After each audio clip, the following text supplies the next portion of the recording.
आज के वीडियो में हम लोग जो है जो भी प्री बीएड प्री डीएड की तैयारी कर रहे हैं जिनका 4 जून को एग्जाम है उनके हम लोग एकदम क्विक रिवीजन लेके आए हैं जिसमें हम लोग जो है शिक्षण अभिरुचि के पार्ट में जितने भी वैज्ञानिक पूछे जाते हैं और जो जो बहुत इंपॉर्टेंट वैज्ञानिक है उनके बारे में आज चर्चा करेंगे।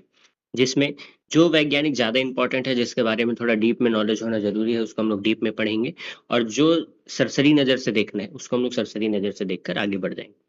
ये जो है लास्ट टाइम रिवीजन है तो हम लोग ज़्यादा डेप्थ में नहीं जाएँगे। जो चीज़ इम्पोर्टेंट है वही चीज़ पढ़ेंगे और जो पेपर में आते रहते हैं उन चीज़ों को पढ़ेंगे। मैं इसमें सारे चीज़ों को इंक्लूड किया हूँ, जो भी व्यापम के एग्ज़ाम में चाहे वो सीजी टेट में पूछा हो, प्री बीएड में पूछा हो, शिक्षक भर्ती में पूछा हो, वो सारे क्वेश्चंस को किया हूँ। ताकि आपको बिल्कुल निचोड़ उसका मिल पाए, बहुत इम्पोर्टेंट चीज़ें पढ़ो आप, अनयूजुअल चीज़ों को ना पढ़ो। तो बिल्कुल ध्यान से पढ़िएगा, बिल्कुल ध्यान से समझिएगा, बिल्कुल समझ में आ जाएगा। और इसको पढ़ने के बाद आप इसका एक क्विक नोट्स बना लीजिएगा, वैज्ञानिक नाम का 2-3 पेज का बनेगा मुश्किल से। आप उसको लास्ट टाइम में रिवीजन करिएगा, क्योंकि बिना नोट्स के आप भूल जाओगे, इसको बार-बार आपको वीडियो नहीं देखना पड़ेगा। ठीक है? तो चलिए इस वीडियो को शुरू करते हैं।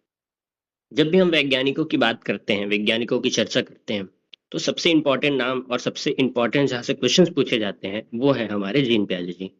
तो आज हम लोग सबसे पहले वैज्ञानिकों के बारे में सबसे पहले जीन प्याजे के बारे में पढ़ेंगे। देखिए जीन प्याजे क्या था, सिंपल सा था। इन्होंने ये बताया कि बच्चों का जो दिमाग का विकास है वो किस प्रकार से होता है। इसके बारे में इन्होंने एक सिद्धांत किया जिसको हम लोग संज्ञानात्मक विकास का सिद्धांत कहते हैं। तो चलिए देखते हैं इन्होंने कैसे बताया कि बच्चों का दिमाग का विकास किस प्रकार होता है। इन्होंने बच्चों के इन्होंने जो बच्चों के लिए विकास के लिए जो सिद्धांत दिया उसको 3 भागों में इन्होंने बांटा, 3 घटकों में बांटा। सबसे पहला स्कीमा, दूसरा एडॉप्टेशन और इसी में तीसरा है समायोजन। समायोजन जो नहीं लिखा है यहाँ पे।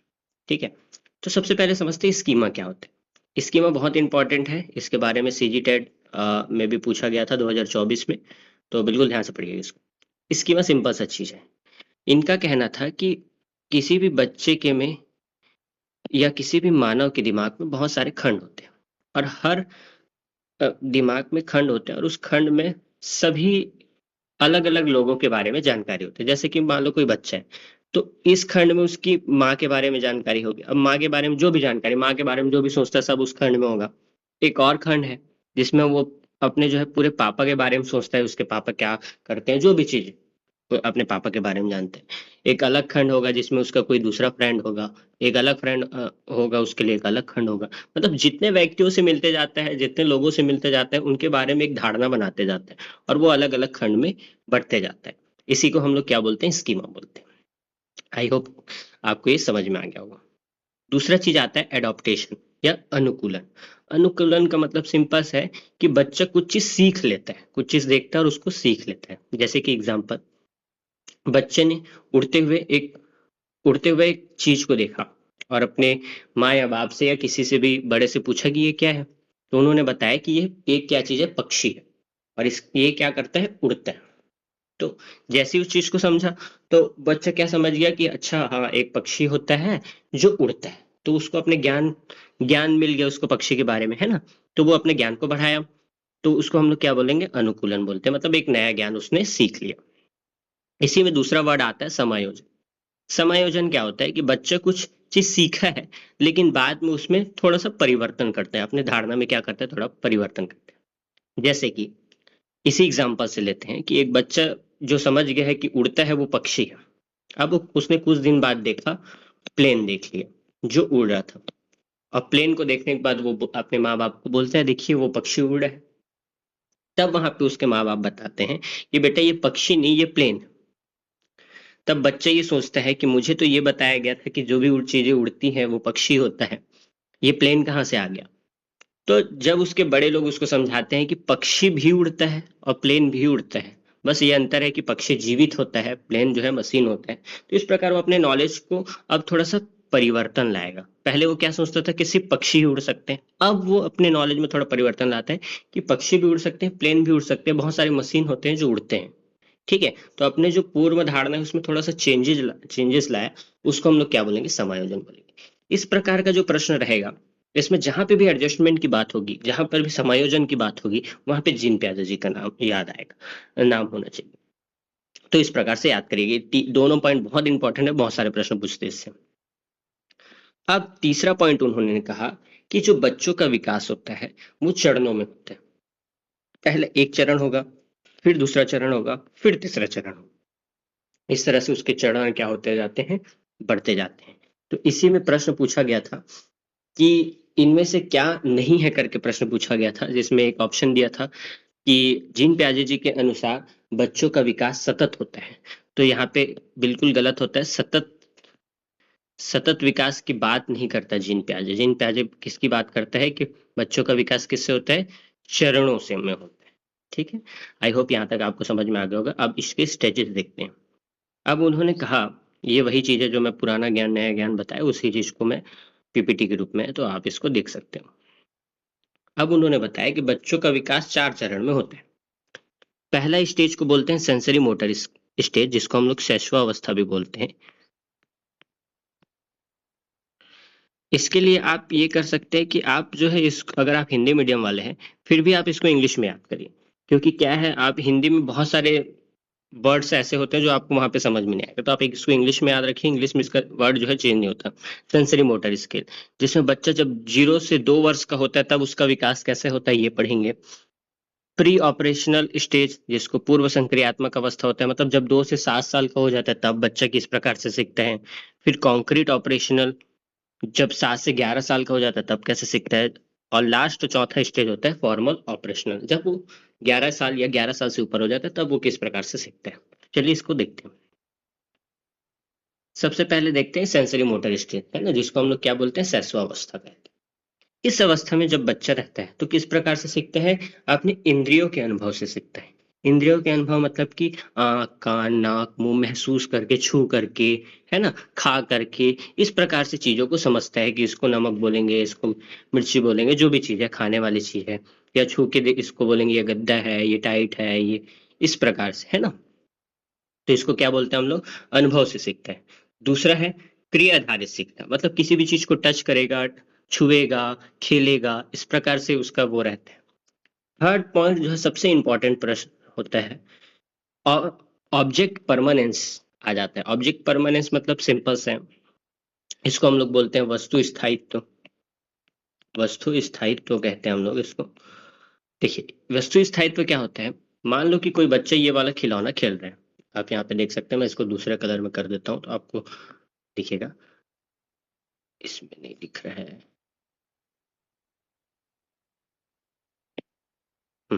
मान लो बच्चे ये वाला खिलौना खेल रहे हैं, और आपने क्या किया कि बच्चा एक दिन उस खिलौने को खेला, उसके बाद आप उस खिलौने को छुपा दिया। जब बच्चा दूसरे दिन फिर खेलने आएगा तो वो वही वाला खिलौना ढूंढेगा जिसको वो पहले दिन खेल रहा था। आप उसको कितना भी भुलाने की कोशिश करो कि बेटा वो वाला गुम गया है, वो नहीं मिल पा रहा है, आप दूसरे खिलौने से खेल लो, फिर भी वो उसी को खेलेगा। मतलब कि इस अवस्था में बच्चे जो हैं किसी चीज को देख लेते हैं तो उसको भूलते नहीं है, उसको याद करना चालू कर देते हैं। इसी को हम लोग क्या बोलते हैं, वस्तु स्थायित्व बोलते हैं। उसके बाद आता है प्री ऑपरेशनल स्टेज, 2 से 7 वर्ष का। इसकी सबसे बड़ी विशेषता है और जो सबसे ज्यादा प्रश्न पूछा जाता है कि किस अवस्था में सबसे ज्यादा भाषा का विकास होता है, तो आप याद रखिएगा प्री ऑप्शनल ऑपरेशनल स्टेज, इसको हम लोग बोलते हैं पूर्व संक्रियात्मक अवस्था। पूर्व संक्रियात्मक अवस्था, ठीक है, पूर्व संक्रियात्मक अवस्था कहते हैं। दूसरा इसके क्या इंपॉर्टेंट होता है, इस अवस्था में बच्चे अहम केंद्रित होते हैं। जब 2 साल से 7 साल के होते हैं तो वो अपने में ही बिजी होते हैं, उनको दूसरे के भावनाओं से फर्क नहीं पड़ता क्योंकि बच्चे होते हैं, ये होते हैं। दूसरा जीववाद होता है। जीववाद मतलब बच्चा किसी को भी जीवित समझ लेता है। जैसे कि इस एज में बच्चे लोग जब खेलते हैं तो गुड्डा गुड़िया का शादी करवाते हैं तो उनको ऐसा लगता है कि सच में शादी है, दोनों जीवित है, इस प्रकार से।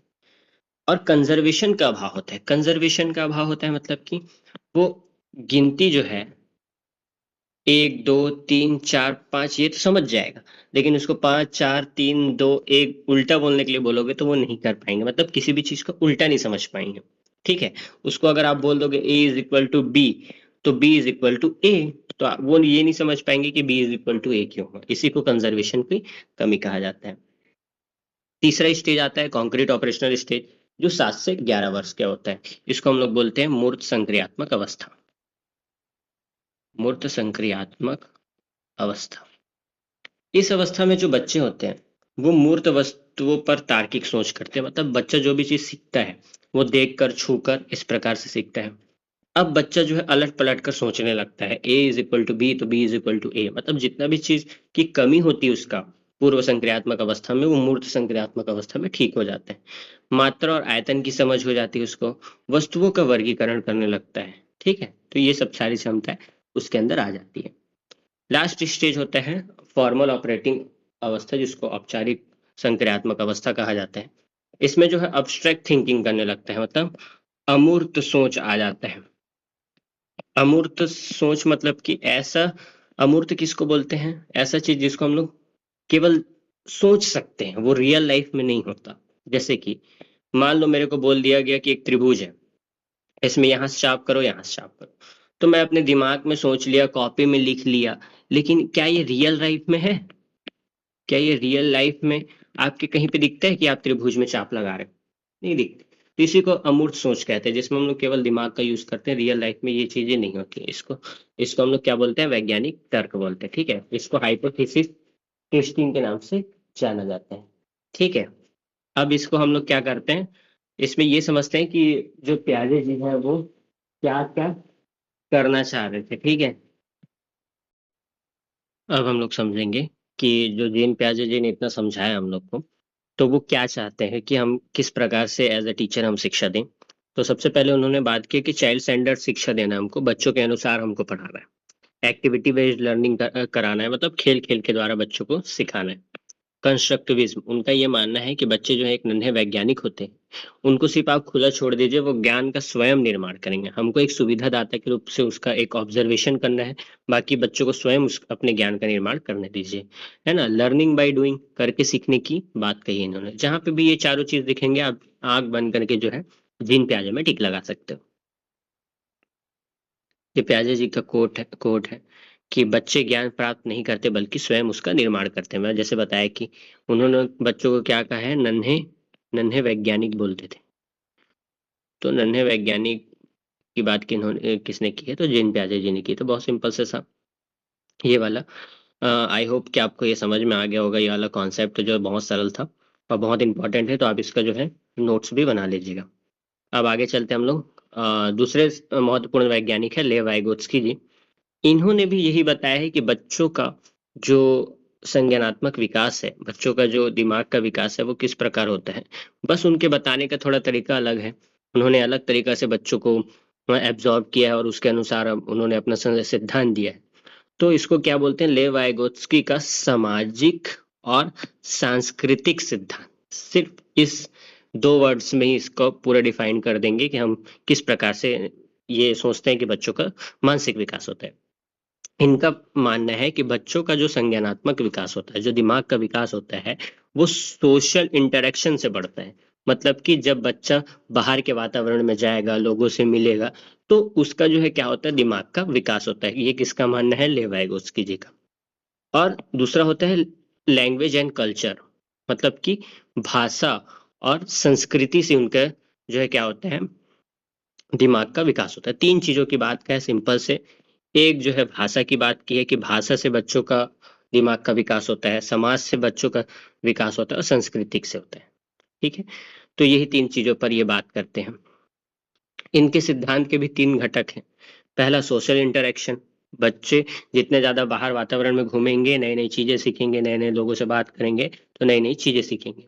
दूसरा है भाषा, अपने विचारों को व्यक्त करने के लिए भाषा एक बहुत इंपॉर्टेंट चीज है, और भाषा के द्वारा उनके जो है संज्ञानात्मक क्या होता है, विकास होता है। और तीसरा होता है कल्चर। सिंपल से जहां पे भी ये तीन चीजें मिली, जहां पे भी सामाजिक इंटरेक्शन के द्वारा सिखाना हो, या फिर प्रश्न को ऐसे बना सकते हैं कि कोई बच्चा है जो बाहर जाकर खेल के सीखना चाहता है, बाहर जाके अपने ग्रुप के साथ खेलना या अपने ग्रुप के साथ पढ़ना उसको अच्छा लगता है, तो ये कौन से सिद्धांत के अंतर्गत आता है, तो ये लेव वाइगोत्स्की के अंदर आएगा, क्योंकि ग्रुप की बात होगी, ग्रुप के बात मतलब समाज की बात होगी। तो इस प्रकार से होता है, ये सीखने की प्रक्रिया है जिसको आप देख सकते हैं। ये सबसे मोस्ट इंपॉर्टेंट है इस सिद्धांत को, बिल्कुल सिंपल, इसको आसानी से समझना।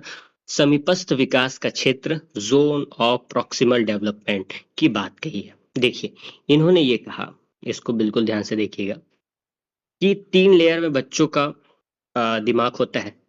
पहला ये लेयर होता है इसमें क्या करेंगे हम लोग, मान लो कोई बच्चा जो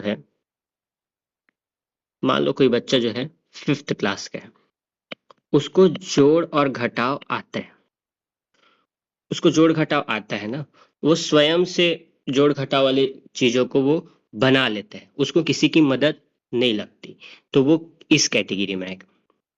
लेकिन वही 5वीं का बच्चा है, उसमें 5वीं कक्षा में एक नया कॉन्सेप्ट आ गया, मान लो वो कॉन्सेप्ट है औसत का, औसत का एक पाठ आ गया, उसको प्लस माइनस आता है।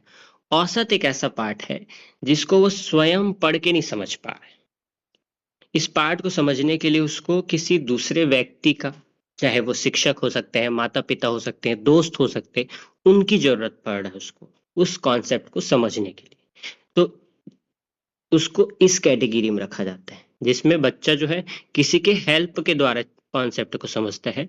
इसी जो एरिया है, इसी को हम लोग बोलते हैं जोन ऑफ प्रॉक्सिमल डेवलपमेंट। मतलब कि कुछ नया सीखने के लिए जब हम किसी दूसरे का मदद लेते हैं, उसी को ही जोन ऑफ प्रॉक्सिमल डेवलपमेंट कहते हैं। मेरे ख्याल से ये बहुत ईजी तरीका था जो मैं आपको बताया, कि बच्चा एक लेयर में रहता है जिसमें स्वयं सीख सकता है, दूसरा लेयर होता है जिसमें उसको नया कॉन्सेप्ट सीखने के लिए किसी दूसरे व्यक्ति की आवश्यकता होती है, उसी को हम लोग जोन ऑफ प्रॉक्सिमल डेवलपमेंट कहते हैं। अब ये तीसरा क्या होता है, तीसरा एक ऐसा क्षेत्र है जिसको आप दूसरे की मदद के द्वारा भी नहीं सीख सकते। जैसे कि मान लो कोई 5वीं का बच्चा है, उसको हम लोग बोल दें कि तुम जो है 12th का मैथ्स को सॉल्व करो, तो ये किसी शिक्षक के साथ बैठने के बाद भी पॉसिबल नहीं हो सकता, क्योंकि वो बहुत हाई लेवल का है। ये तीसरी स्थिति आती है, तो इसी को बोलते हैं समीपस्थ विकास का क्षेत्र। ठीक है, जो स्वयं कर सकता है, पहला वाला जो सहायता से सीख सकते हैं, और ये जो सहायता होता है वो क्या होता है, अस्थायी होता है। ठीक है, इसी को मचान भी बोलते हैं, स्कैफोल्डिंग भी बोलते हैं, है ना। तो ये बिल्कुल सिंपल है, आप समझ सकते हो, अब समझ गए होगे समीपस्थ विकास का क्षेत्र किसे कहते हैं। भाषा का महत्व, social walk, private walk, speech, inner speech, इन सब तरीकों से बच्चों जो है अपना क्या करता है, संज्ञानात्मक विकास करता है। एम के ओ के रूप में भी क्वेश्चन पूछा गया है व्यापम के द्वारा, मोर नॉलेजेबल अदर में किसको दिया जाता है, मतलब वही है कि शिक्षक के द्वारा वो उस नए कॉन्सेप्ट को सीख सकते हैं, है ना, या फिर जो है माता पिता के द्वारा, मित्र के द्वारा, तकनीक या एआई के द्वारा से सीख सकते हैं। चलिए अब आगे बढ़ते हैं। सामाजिक एवं सांस्कृतिक प्रभाव, कल्चर के की बात क्या है, परिवार से बच्चा सीखता है, विद्यालय से, परंपरा से, भाषा से, ये सब चीजें से कौन सीखता है, बच्चे सीखते हैं। ठीक है, अब इनके अनुसार बच्चे को कैसे सिखाना चाहिए, सहयोगात्मक अधिगम कराना चाहिए, मतलब कि 4 लोगों के साथ पढ़ाना चाहिए उनको, मार्गदर्शन के रूप में शिक्षक काम करने चाहिए, समूह पर चर्चा को प्रोत्साहन देना चाहिए, समूह पे चर्चा करो, भाषा पे चर्चा करो, जब ये सब चीजों की बात आएगी तब वहां पे लेव वाइगोत्स्की जी का बात आएगा। जबकि जीन प्याजे जी का क्या कहना था कि बच्चे जो है एक नन्हे वैज्ञानिक है, उनको खुला छोड़ दो, वो बच्चे स्वयं अपने ज्ञान का निर्माण कर देते हैं, इस प्रकार से उनका मानना था, तो ये उनसे अलग मानते। सीखना सामाजिक परंपरा के माध्यम से विकसित होता है, ये बहुत इंपॉर्टेंट कोट है, इसको भी प्रीवियस ईयर्स में पूछे गए। अब अगले बहुत महत्वपूर्ण वैज्ञानिक आते हैं कोहलबर्ग का नैतिक विकास का सिद्धांत। इनका इस सिद्धांत पे ये बताएंगे कि बच्चों में जो नैतिक विकास होता है वो किस प्रकार से होता है, नैतिक मूल्य किस प्रकार से होते हैं, निर्णय कैसे लेते हैं, इन सब चीजों के बारे में। तो इनके बारे में थोड़ा सा परिचय समझ लेते हैं। जो लॉरेंस कोहलबर्ग थे वो कहाँ के वैज्ञानिक थे, अमेरिका के थे, ये भी प्रश्न पूछा गया है। ये किससे प्रभावित होके जो है इन कार्यों को प्रारंभ किए, ये सिद्धांत दिए, तो जीन प्याजे जी ने। जीन प्याजे जी ने जो है संज्ञानात्मक विकास का भी सिद्धांत दिया है, और साथ ही साथ इन्होंने नैतिक विकास का भी सिद्धांत दिया है, जिसको हम लोग पढ़े नहीं है, लेकिन ये प्रश्न पूछा गया था सीजी टेट में भी, कि जीन प्याजे जी ने जो है नैतिक विकास का भी सिद्धांत दिया है, नैतिक विकास का सिद्धांत दिया है, और कोहलबर्ग से पहले दिया है। ठीक है, इन्होंने बताया कि बच्चों में जो मोरल वैल्यूज हैं वो किस प्रकार से होते हैं। तो इसमें बहुत इंपॉर्टेंट एक डिलेमा है या एक उदाहरण है, उसको आप पढ़ सकते हो, ये उतना इंपॉर्टेंट नहीं है। इन्होंने बताया कि किसी भी व्यक्ति में 3 प्रकार के अवस्थाएं होती है जिसमें उसके नैतिक विकास होते हैं। पहले को बोलते हैं पूर्व पारंपरिक, दूसरा को बोलते हैं पारंपरिक और तीसरा को बोलते हैं उत्तर पारंपरिक।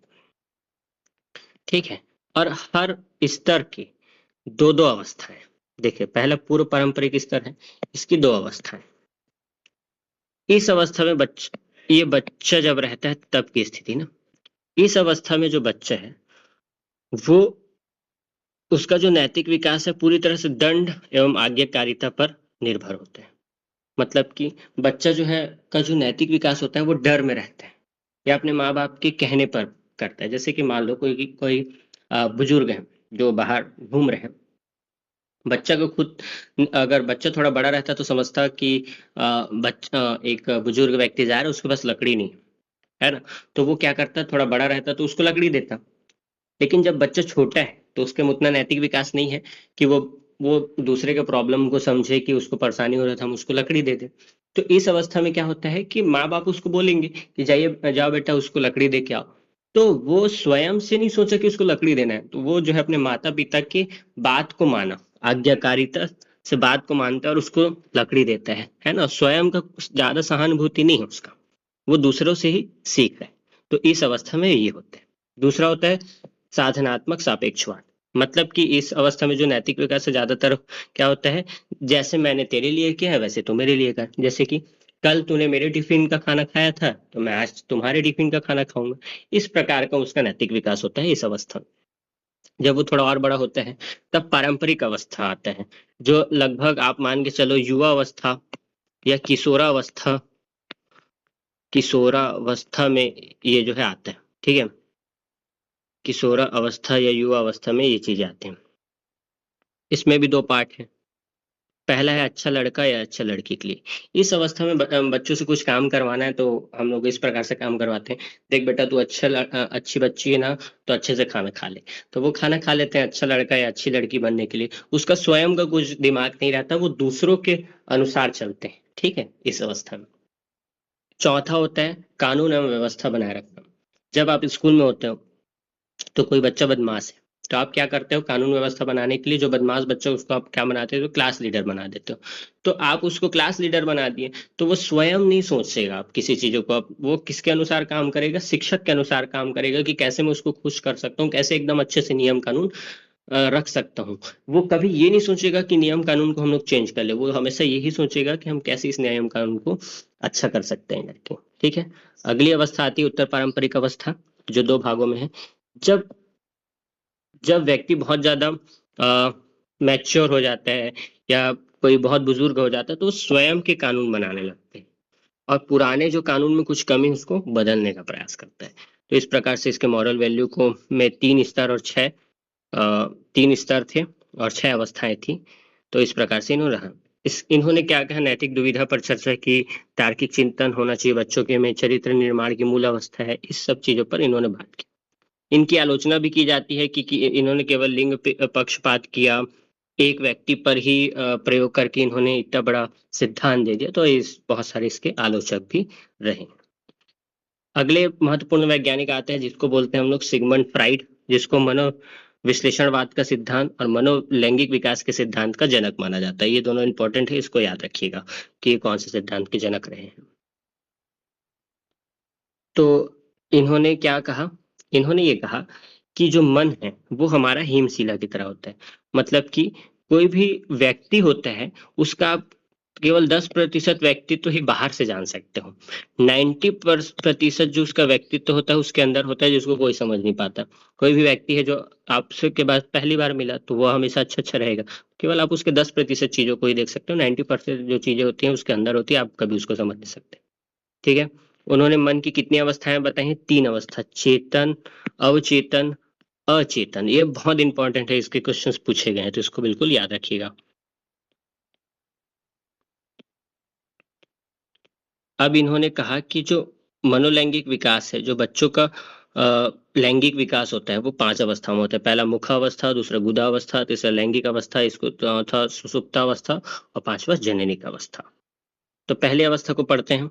इसमें जो थर्ड अवस्था है सबसे इंपॉर्टेंट, मुखावस्था में क्या होता है, जब बच्चा छोटा होता है तो उसको क्या करना अच्छा लगता है, अंगूठा चूसता है, दूध पीकर आनंद लेता है, इस प्रकार के काम अच्छे लगते हैं। यहाँ लिबिडो का केंद्र मुख होता है। ठीक है, गुदावस्था, इसमें मल मूत्र करना, ये सब चीज करना, टॉयलेट ट्रेनिंग करना, ये सब चीज इसको गुदावस्था में अच्छा लगता है। सबसे इम्पोर्टेंट है इस पूरे टॉपिक्स में इस चीजों को समझना, लैंगिक अवस्था। देखिए, इन्होंने ये बताया कि दो टाइप की ग्रंथियां होती है, एक होता है ऑडिपस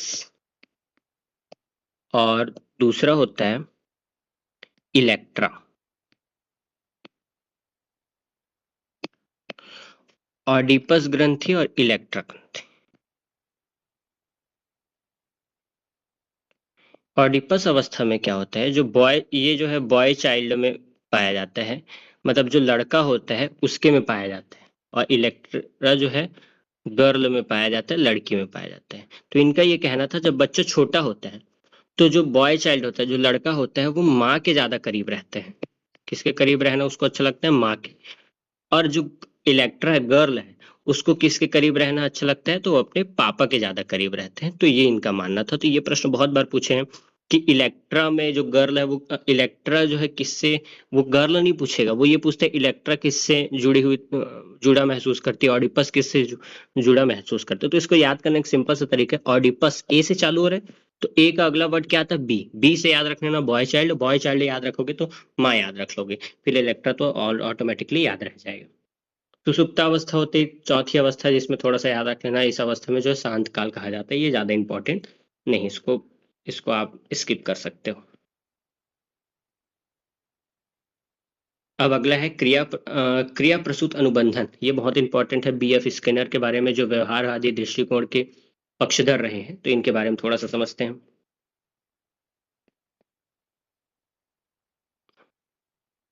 बीएफ स्किनर है ना, ये किसको मानने वाले थे? व्यवहारवाद। इसको याद रखना है, मोस्ट इंपॉर्टेंट चीज है कि वो किससे जुड़े हुए हैं? व्यवहारवाद से। स्किनर जी ने एक प्रयोग किया, सिंपल सा है, आप इसको जूम करके देख लीजिएगा, मैं एक कहानी बता देता हूँ। इन्होंने क्या किया कि एक एक केज लिया, इस केज में एक बटन लगा दिया यहाँ पे, और यहाँ पे क्या रख लिया? खाना। यहाँ पे क्या रख दिया है? वो खाना। और यहाँ पे जो है चूहा रख लिया है, चूहा रख लेते हैं, ठीक है।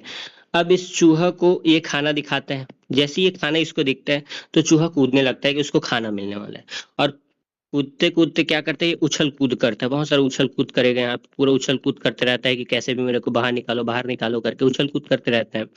जब बहुत टाइम से उछल कूद करता है तो अचानक उसका पैर जो है इस बटन में पड़ता है। जैसे ही इस बटन में पड़ता है और ये गेट क्या हो जाता है? खुल जाता है, और खुलने के बाद उसको खाना मिल जाता है। तो जब अगली बार की अवस्था आती है, तब वो क्या करता है? स्किनर साहब जो है खाना को रख दिया है, तो अगली बार चूहा इतना उछल कूद नहीं बनाएगा, वो सीधा जाएगा और उस बटन को दबाएगा, क्योंकि उसको अब पता चल गया कि उस बटन को दबाने से जो गेट खुल जाता है। तो बार अब वो ज्यादा उछल कूद नहीं करेगा, सीधा उस बटन को दबाएगा और खाना को ले लेगा। यही इसका क्या था? प्रयोग था, सिंपल सा। ठीक है, इसको हम लोग क्या बोलते हैं? देखिए, इसको, ये बहुत इंपॉर्टेंट है, कहाँ? हाँ, इसी को हम लोग बोलते हैं क्रिया प्रसूत अनुबंधन का सिद्धांत। क्रिया प्रसूत अनुबंधन का सिद्धांत कहा जाता है। ये पूछा जाता है कि क्रिया प्रसूत अनुबंधन का सिद्धांत किसने दिया? तो बीएफ स्किनर ने। और दूसरा इसमें सबसे इंपॉर्टेंट प्रश्न पूछा जाता है कि बीएफ स्किनर जो है वो किस पर प्रयोग किए थे? तो किस पर प्रयोग किए थे? चूहे पर प्रयोग किए थे। तो ये था। इसी में दो दो वैज्ञानिक थे जिन्होंने दो टाइप का, लगभग सेम टाइप का प्रयोग किया। एक को शास्त्रीय अनुबंधन का सिद्धांत जिसने जिसने जिसको पावलोव ने दिया, और क्रिया प्रसूत का सिद्धांत जिसको स्किनर साहब ने दिया। तो स्किनर का तो आप समझ लिए, अनुक्रिया उद्दीपक सिद्धांत जिसको कहा गया, क्रिया प्रसूत अनुबंधन का सिद्धांत कहा गया। अब थोड़ा पैवलोव को समझ लेते हैं। पैवलोव में भी सेम ही इसने किया कि इन्होंने क्या किया कि एक बिल्ली पर प्रयोग किया, कुत्ते पर प्रयोग किया, मैं इसमें श्योर नहीं हूं तो थोड़ा देख लीजिएगा, शायद कुत्ते पर प्रयोग किया था। और यहाँ पे खाना रख लिया, यहाँ पे खाना रख दिया। अब इन्होंने क्या किया कि सेम इन्होंने पूरा बंद कर दिया, यहाँ पे लीवर लगा दिया। अब इसने क्या किया कि इन्होंने खाना देने से, जो पैवलो थे खाना देने से पहले घंटी बजाते थे, घंटी बजाते थे, फिर खाना लाते थे, फिर कुत्ता खाना खा लेता था।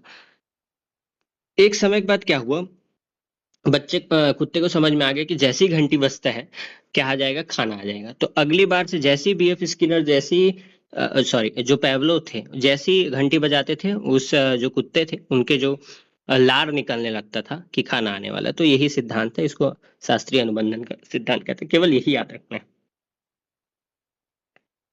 ठीक है। पुनर्बनन की बात किसने किया, फीडबैक की बात किसने किया है, तो बीएफ स्किनर ने बात किया। फीडबैक का बात मतलब कि देखिए, चूहा एक बार इतना उछल कूद मचाया, तब उसका लीवर खुला। अगले बार से उसको ध्यान आ गया कि लीवर जो बटन है वो कहाँ पे है, उसको दबाओ, सीधा जो है जाल जो है या फिर जो पिंजड़ा है वो खुल जाता है।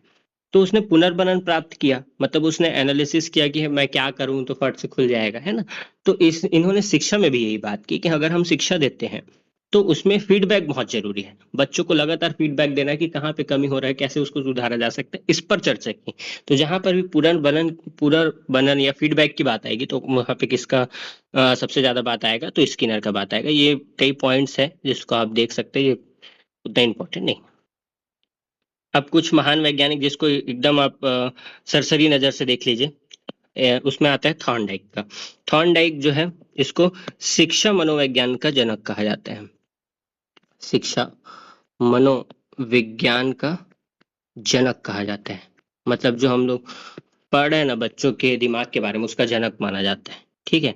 उन्होंने उद्दीपक, अनुक्रिया और प्रयास और त्रुटि का सिद्धांत दिया। इसमें एक और इम्पोर्टेंट चीज जोड़ दी है, इन्होंने किस पर प्रयोग किया था, तो बिल्ली पर प्रयोग किया था, ठीक है। बस यही याद रखना है। इन्होंने कौन सा सिद्धांत दिया, प्रयास एवं त्रुटि का सिद्धांत दिया। इन्होंने अधिगम के 3 नियम बताए, अभ्यास के नियम, तत्परता के नियम, प्रभाव के नियम। जहां जहां पे राइट लगाऊं केवल इससे बस को याद रखिएगा, कंप्लीट हो जाएगा। ये जो है सरसरी नजर से देखने वाली चीजें हैं। जॉन डीवी अगले वैज्ञानिक हैं जिनको प्रगतिशील शिक्षा के जनक माना जाता है।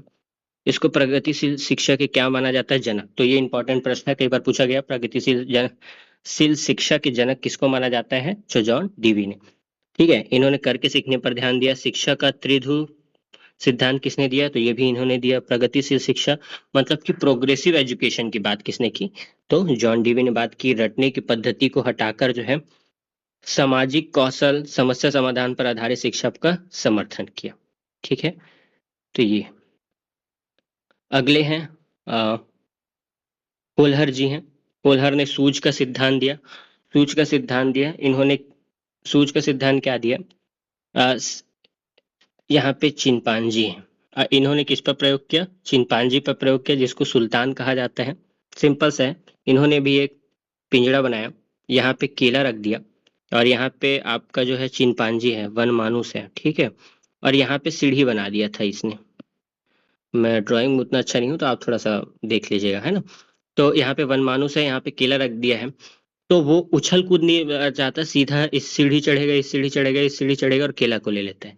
मतलब कि बार बार प्रैक्टिस जरूरी नहीं है पढ़ाई के लिए। इनका ये मानना था कि बार बार प्रैक्टिस जरूरी नहीं है। जैसे कि देखो बीएफ स्किनर क्या बोला, प्रैक्टिस किया, प्रैक्टिस किया, उसको फीडबैक मिला, वो सीख गया कि उसको कैसे लीवर दबाना है और बाहर निकलना है। जबकि सूझ का नियम कोल्हर क्या कहते हैं, इनका ये मानना था कि प्रैक्टिस इंपॉर्टेंट नहीं है, आपका लॉजिक इंपॉर्टेंट है कि आप कैसे लॉजिक लगाते हैं। आपको बार बार प्रैक्टिस की जरूरी नहीं है, लॉजिक अच्छे से लगाओ कि क्या जरूरी है। यहाँ पे कोई वन मानुस कूदेगा नहीं, इधर उधर नहीं जाएगा कि मैं कैसे केला को पाऊं, सीधा जाएगा, सीढ़ी चढ़ेगा, मिल जाएगा उसको।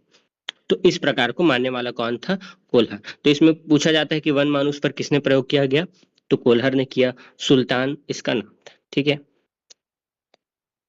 बोबोडॉल, ये प्रश्न सीजी टेट 2026 में पूछा गया था कि बोबोडॉल पर किसने प्रयोग किया, तो बंडूरा ने किया। तो बंडूरा में सिर्फ इतने इंपॉर्टेंट है कि किस पर इन्होंने अपना प्रयोग किया था, तो बोबोडॉल पर ही। इसको आप स्क्रीनशॉट लेकर आप पढ़ सकते हो। ये भी 2026 में कम से कम 3 से 4 प्रश्न इसमें पूछे गए थे सीजी टेट में, 3 से लेकर 4 तक। तो ये मत सोचिएगा सीजी टेट में पूछा है, पूछा था तो प्री डीएड में नहीं पूछेगा। वो उसमें भी पूछ सकता है, क्योंकि उसके पास बहुत कम कंटेंट रहता है पूछने के लिए शिक्षण अभिरुचि में, तो बार बार उन्हीं चीजों को रिपीट करता है।